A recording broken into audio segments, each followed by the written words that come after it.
Hey everybody, thank you for joining us on another episode of Japan by River Cruise. I'm Bobby Judo. This week I am in Tokyo. Hello everybody, it's Ollie Horn here. It's a pleasure to have you cruising with us. This week I'm in Singapore.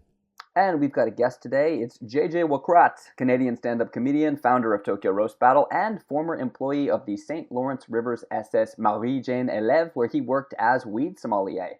Hi JJ, good to have you with us. Thank you. Great to be here. So today we've got a great episode for you. 2 stories about Japanese work culture. Ollie, you might have seen this. Microsoft Japan's experiment in reducing work hours resulted in greater productivity. Wait, you mean the people at the office until 10 p.m. are not actually getting lots of work done? Asked no one who's ever worked in Japan. Also, women in Japan are fighting back against bans on wearing glasses at work. Companies are saying glasses make women less desirable, which is A, sexist, and B, not true according to comeonglasses.com. Check the description for links. And as always, Ollie has your river cruise recommendation. Ollie? Yes, that's right. This week's recommendation is a river cruise set up exclusively for podcast editors. The sail time is normally about 30 to 35 minutes, but every time Bobby says something that could potentially get him fired, you need to add on 3 or 4 minutes to the cruise time. Plus, earn money riding a river cruise. We'll tell you about the glass-bottom riverboat that runs through Aokigahara's suicide forest that lets passengers make up to 5,000 yen for every body they find. But first, soap talk.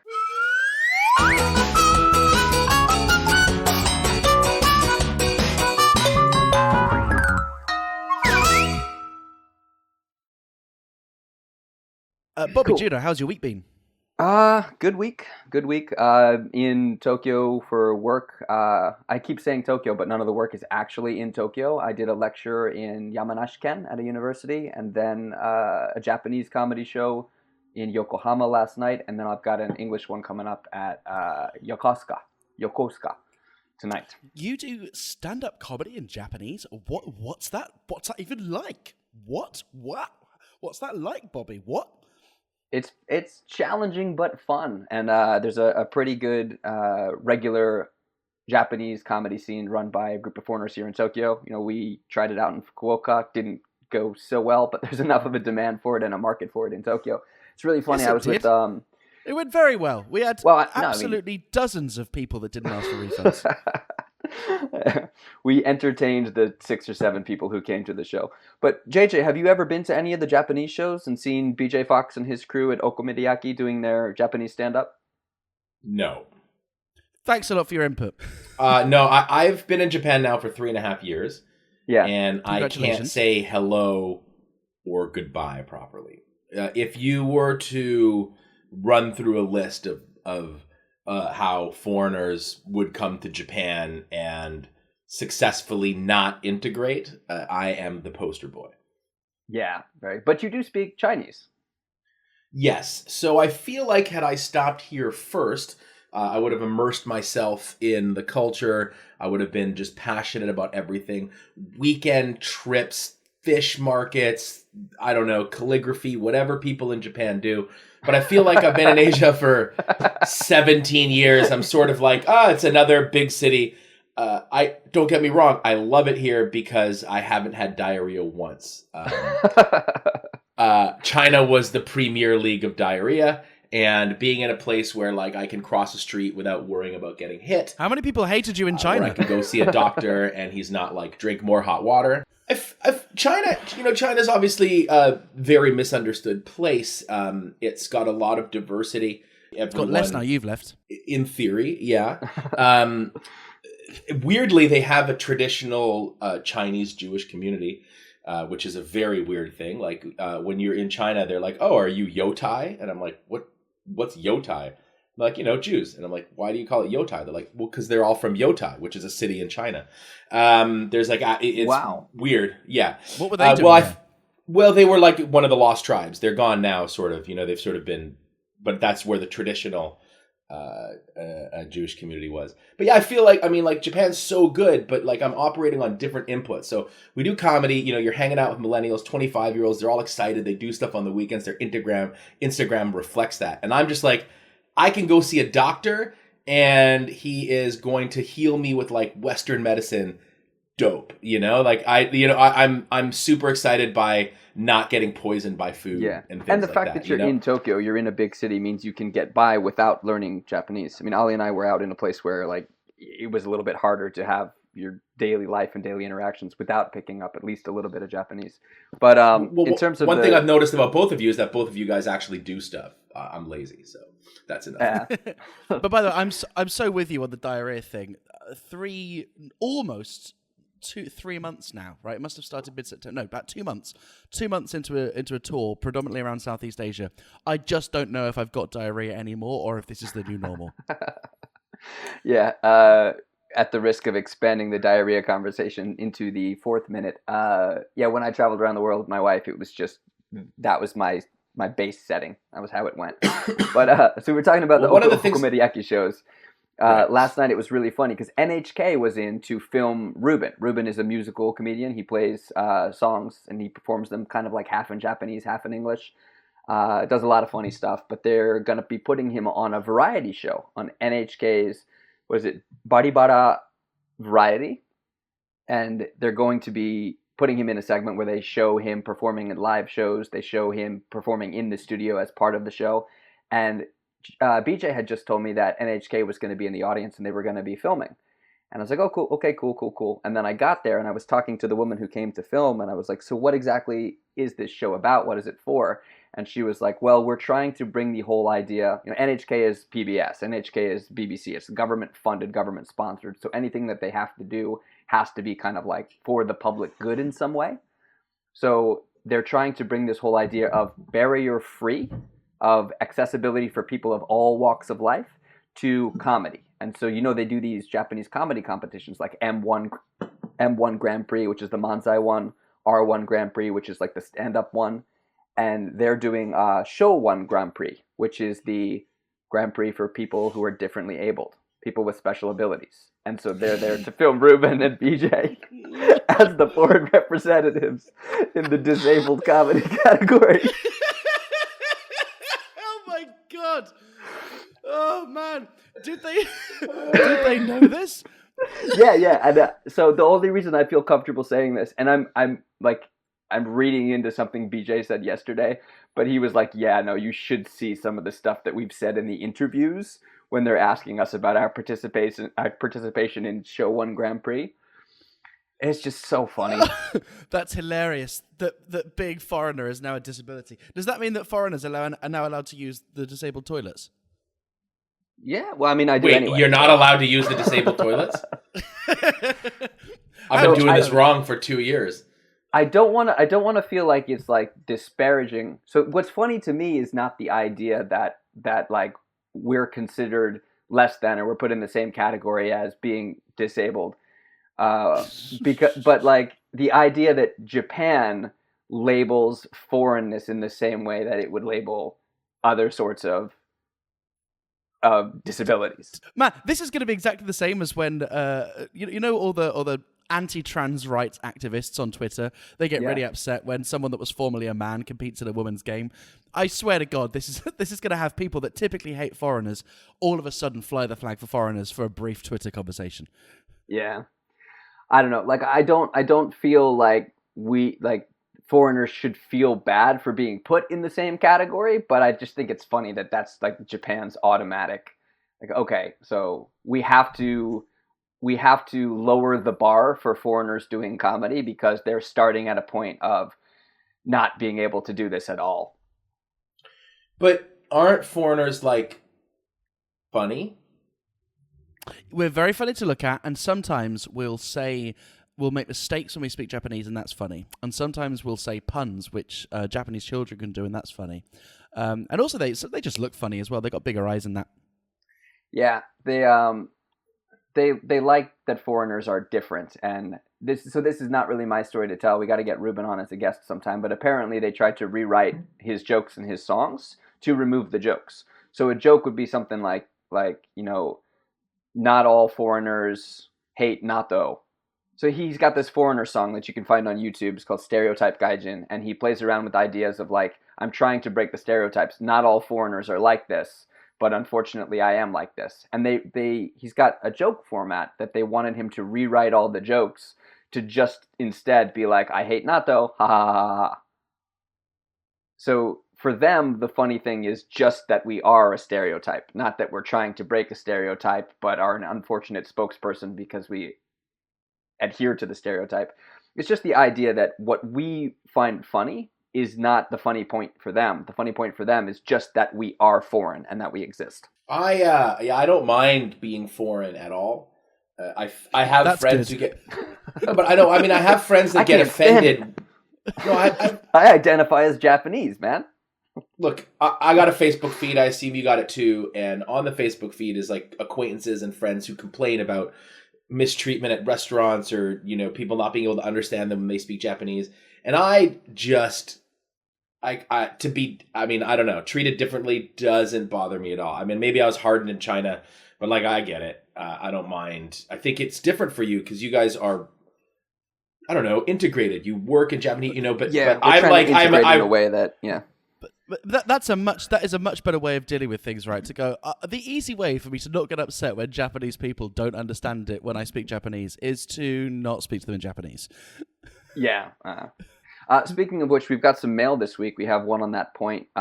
First message is from Brian in Fukuoka, because of course it is. And we were a little late last week. He says, if you were skipping this week's episode with the intention of collecting extra mail, then I'm afraid I must inform you that I'm gullible enough to cooperate. Yes, that's exactly why we did it, because we just wanted to talk to you more. And we've got one more message from this Brian. Is Brian, who's from the UK, and her name is Emily. She says, I'm late to listen to the podcast this week, but wanted to say I didn't actually think Ollie spoke any Japanese until I heard this week's episode, and I wanted to say that Bobby's Japanese is amazing. This is not a real email. No, it's absolutely a real email. It's from Brian, listening in the UK, parentheses, Emily. They can't be the... I speak Japanese in every episode. You throw out some words, but I think like you've never like gone into a conversation or told the story that involved. Right. Well, what's Brian's name? Emily.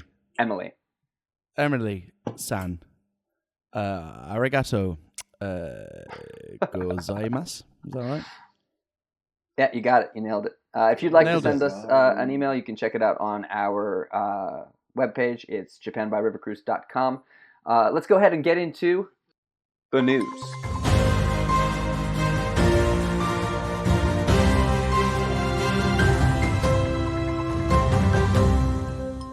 Seems like we got 2 news stories this week, Bobby. Seems like that's a lot of work to do in not a lot of time. How are we going to cope with it? Why don't we just remove the amount of time that we allocate to this news by 20%? Sounds good. Let's start with the first news story. They're both about work culture. This one is women in Japan are being told not to wear glasses at work to avoid looking cold and unfeminine. My joke was obviously about the Microsoft story. Well, we're going to do that later, so keep it in your pants. You guys have great chemistry. We do. We do. Okay, so this story is about the fact that basically some people mistakenly think that women wearing glasses is not attractive, which firstly, I think we all agree is wrong. I was in Morocco a few years ago and I saw a very attractive woman riding a motorcycle, and I think it was the first time I'd ever seen a woman up close riding a motorcycle without a helmet, and I thought, wow, women riding motorcycles is hot. And then I realized the woman was hot, so it's actually hot women riding motorcycles are hot. The same rule is probably true for glasses. Hot women in glasses, hot. Women that aren't hot without glass, but not wearing glass. You get my point. Yeah, I get it. And once again, you've managed to take a news story and a social movement about not objectifying women and managed to make it about whether or not you find women hot. So let's dissect this a little bit. So it's not like one particular company. It's just a general policy across lots of different kinds of fields and companies. There are department stores, medical clinics, hospitality industry, showrooms. And my understanding is that it's customer facing, right? It's like a custom. Yeah. Anybody who's interacting with a customer, and the reasons range from that they make women look colder, unfriendly, unfeminine, or too intelligent. And it's not just glasses. There's a whole I don't know how it is in China, but like the uniform thing. So many companies that the women in the front offices have these uniforms that they look like flight attendant kind of uniforms. and they're usually required to wear skirts. They're usually required to wear like ribbons in their hair or some kind of like choker style necklace, high heels. And when my mom came to visit Japan, she was like, this is like America in the 50s and 60s in the airlines. It's like every woman at a department store at an information counter is dressed in this uniform that looks like she walked off a flight in the 60s as a flight attendant. I know a little bit about this uniform because my first job in Japan was working at a college of foreign languages, which train people for these kinds of jobs. And my job was to teach 25 19-year-old stewardess wannabes at a time. Now, you'd think that was a great job because they all had to dress impeccably in those like ersatz. Stewardess wannabes just sounds like a really passive aggressive burn. I don't know. They were all trying to work in the airline industry, and they had to like wear that uniform every day. And they were 19; they weren't good at it. Yeah. And you'd that think sounds like awful to be in a room with all of them. Oh, you know, you think that it was going to be awesome. Like I was very excited. I'm like, they're all good looking. They're all impeccably groomed. They all wear this uniform that Bobby was talking about. But it was weird, man. I got to be honest. I don't like the lack of diversity there. I think shoehorning every person into this uniform does them a disservice. I think it's fine to shoehorn the shoes if they need to. So Ollie goes for really easy jokes, JJ. You should know that. I've seen a set, yeah. Yeah, you've seen Ollie perform at Good Heavens, right? Yeah. I like it's a lot of fun to sit there and try and figure out like which of those jokes are Bobby's and which of those are Ollie's. It's I'm like, oh, that was a good tag, Bobby's, you know. So no, just kidding. It drives Ollie crazy that like one of the jokes in his Pig in Japan set that gets the biggest laugh is developed out of like a brainstorm session between the two of us. I'm sure you remind him all the time. I do. He does. Well, Bobby says he wanted royalties from my Edinburgh Fringe run. You know, what I figure is that No, he's not. so the jokes that I've written for your 1 hour is like maybe less than 5%. But if we were to call it 5% and calculate what I should get paid based on the money that you've made off of doing this show around the world, then I think I owe you like $2,000. Yeah. I think it's very impressive that as a product of the Florida education system, you're able to do that kind of math. I was just making it up. Yeah, so a lot of women are taking to social media to complain about this, about, it's high heels also cause back problems, like long hours standing on high heels and constraining skirts. And then also like women are complaining of like dry eye and eye problems from having to wear contacts, or like there are nurses who, because they can't wear their glasses, their vision is not good enough and they're performing medical procedures. So a couple of years back, they did the same thing with high heels. And a bunch of women were saying that, it should be considered sexist and discriminatory for people to put policies in place in their companies that require women to wear high heels. And they took it to some like Japanese administrative body and lost. This was like in 2017. The administrative body concluded that it is appropriate for some workplaces to require women to wear high heels. It's just ridiculous, isn't it? I got to be honest, I didn't even notice this was a thing. Like, I didn't even, in the 4 years I was in Japan, can't even say I spotted noticing that women generally don't wear glasses in a professional capacity. I had no idea. Come to think about it, you're right. I don't know. I mean, I tell you what, now I think about it, I think one of the cues that you can tell whether somebody is a university student or not is university students will typically wear glasses, right? Well, that's why they in Cambodia they just killed people with glasses. What? Glasses. Okay, this took a turn.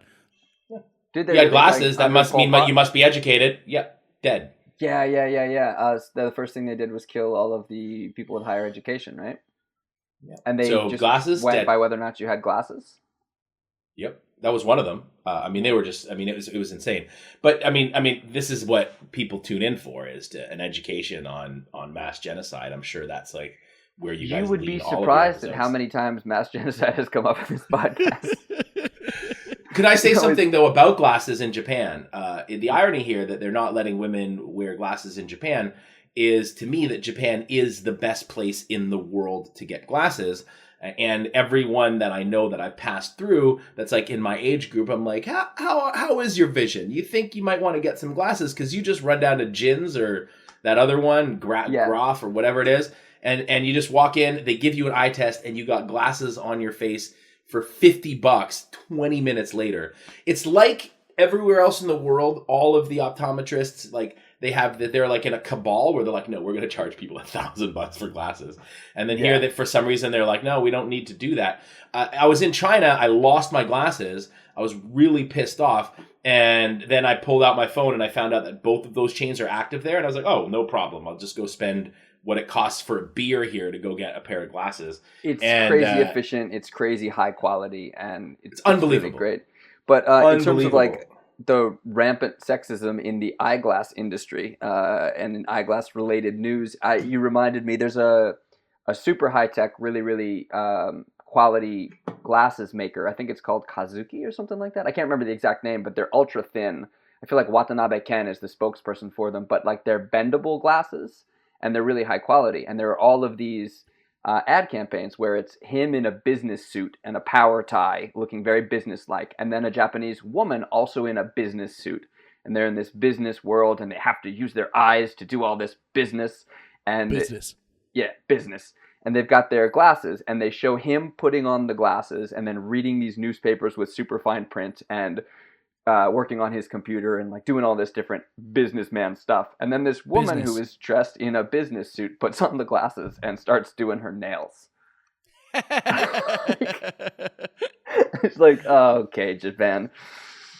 I have just reminded myself that my vision is actually better than perfect. I went to an optician's in the UK a while ago, and he was like, you don't need eyesight this good. Like, God has kind of wasted whatever he could have given you elsewhere on your eyesight.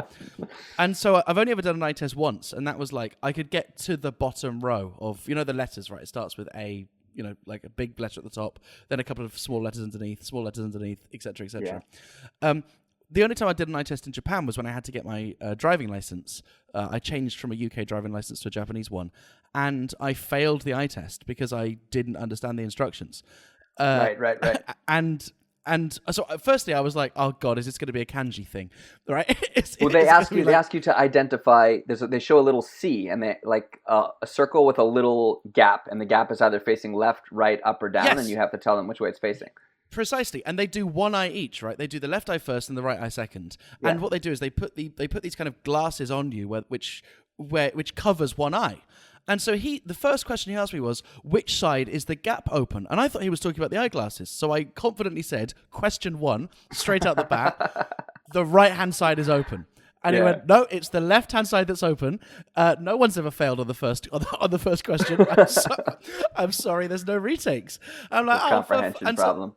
Yeah, so I said, look, like I said, no, I doubled down. I was like, no, it's definitely this side that's open. Come and have a look yourself. And he was like, no, I mean, I've done this test before. Like, I know, like the answer's always the same. It's always the left side. And so only after explaining to him, look, I just misunderstood what you said, was he like, okay, well, in that case, I'll let you have a retake. And then obviously I passed with flying colours. Thank you. Cool. That was a cool story. Yeah, that's great. Thanks, man. Let's move on to the next news story. Microsoft Japan. Did JJ just sarcastically say my story was cool? No, I think you meant it. I think it was sincere. I was sincere because So the next news story. Brian loves that story. Brian's going to email in and go, more optometrist stories from Ollie, please. I was actually getting nervous because I'm going to have my driving license changed next week. So I was thinking, like, man, what if I do the same thing? You're supposed to tell them which side the hole is open on. Don't forget that. Yeah, what's really stressful is that my eyes require glasses, and I had LASIK. So I had LASIK, and then my eyes have deteriorated since. Yeah. So I wear glasses after having had surgery. Cool story. Yeah. My only advice that you're actually going to take the driving test for real is a lot of times it's like a woman who administers the exams and the actual driving test. And if she is wearing glasses, Tell her she looks hot even though she has glasses on. All right, let's move on to the next story. Microsoft Japan tested a 4-day work week, and productivity jumped by 40%. And that's the lead, and I'm expecting that, like, if I read into the article, it's going to say it jumped by 40% to 43%. I wonder whether it was just the Office paperclip that did all the work on the 5th day. Oh, because Microsoft, yeah. So my joke for this segment. Yeah, apparently they just cut out meetings. That's what made it so effective. They're just like, we don't have time for meetings. I think this might, I mean, the Bryans will probably know this, but if you're listening to the podcast and you've never worked in Japan, there's this idea that Japanese office workers are very hard workers, and everybody's, they have to create a word for dying from overwork because everybody's at work all the time and they work 80-hour work weeks and they're at the office until 10 o'clock at night. But if you've ever actually been in a Japanese office environment or any kind of work environment, you know that, like, it's all for show. It's all ostensibly you're there long hours to prove your loyalty to the company and to show that you're working. You're not actually doing much work. When you worked at what did you do? What did you do? What did you do? What did you do? I've never really done an office job in Japan. The closest I got to being in an office was I was very briefly doing some interpretation for a law firm. But I was really, really, really, really shit at it. Properly, getting a plaintiff and respondent mixed up and stuff, stuff like that. Which they didn't want. They wanted accuracy, which frankly I never signed up for. But in my defense, I was wearing glasses to the interview, so they mistakenly assumed I was intelligent. Thought you were someone smart. But yeah, so JJ said what they did was they cut out meetings. One of the easiest ways to understand how like productivity is not related to how long you are at work.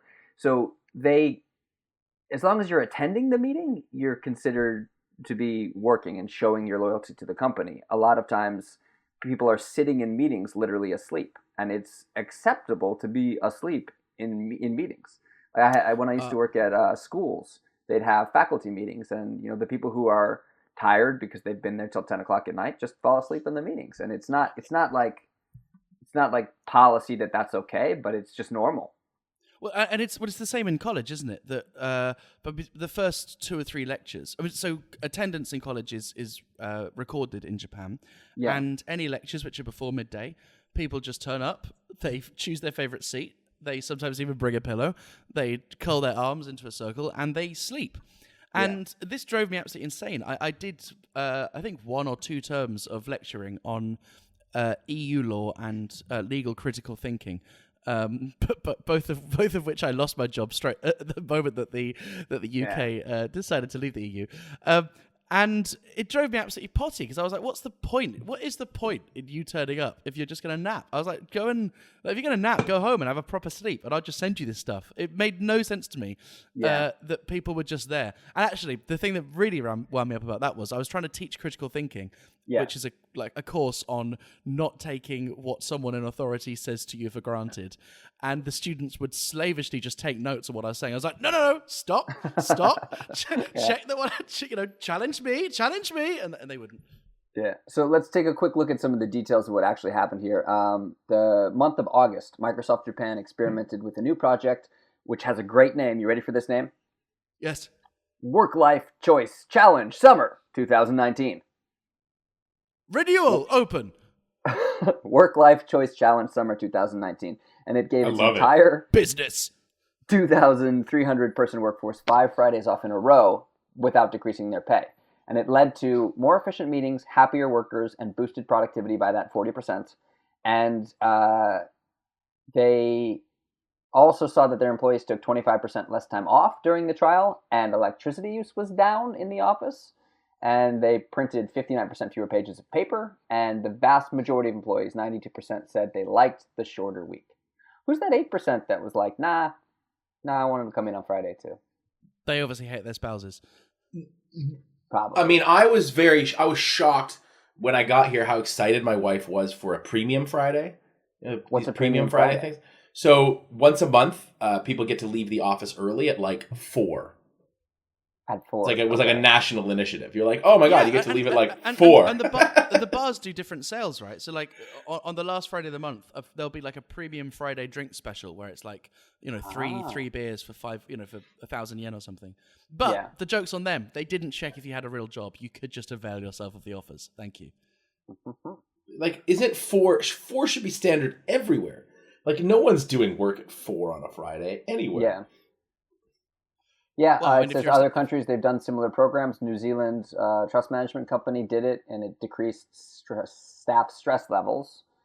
And workers surveyed always say that they could be more productive with less time. Although I feel like that's just what you would say if someone asked you. Like, would you like to work less days for the same pay, and will you still do the same amount of work? You know, they've had school districts I'll do more.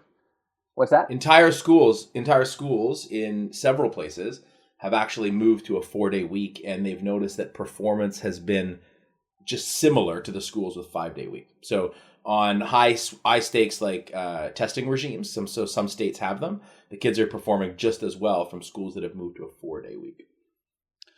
This is something that Jeremy Corbyn, who's the challenger to the incumbent prime minister at the moment in the UK general election, is proposing, and he's a socialist, right? But he's looking to get down to a 30-day work week, and it's seen as so radical, I don't think it's even making his manifesto. So the fact that Japan, which is typically seen as the antithesis of progressive in this in this world, seems to have kind of got some good data of it. I mean, it did take an American company to do so, right? Like, this wouldn't have come from your local, like family-run fishmonger. They're like, you know what? On Fridays, fuck it, we'll let the fish die. Just one little aside here for the Bryans. When Ollie said a 30-day work week, he meant a 30-hour work week, I'm assuming. Yeah. Did I? Yes. Did I? Oh, okay. No, true socialism is you work more time than there actually exists. than actually exists. Share that amongst everyone. 30. I mean, a 30-hour week would be fantastic. I feel like, but I don't think. I mean, who cares? In Japan, though, is this causing any waves? Like, you guys, I guess, can read the media. Are people taking this to heart? Is it becoming something that people are talking about, or are they just going to like dismiss it and move on? Well, for the last handful of years, they've been doing something that they call hataraki kata kaikaku, which means a revolution or reform in the way that people work. Hataraki kata is the way that people work, and then kaikaku is like I don't know, it's not coming business.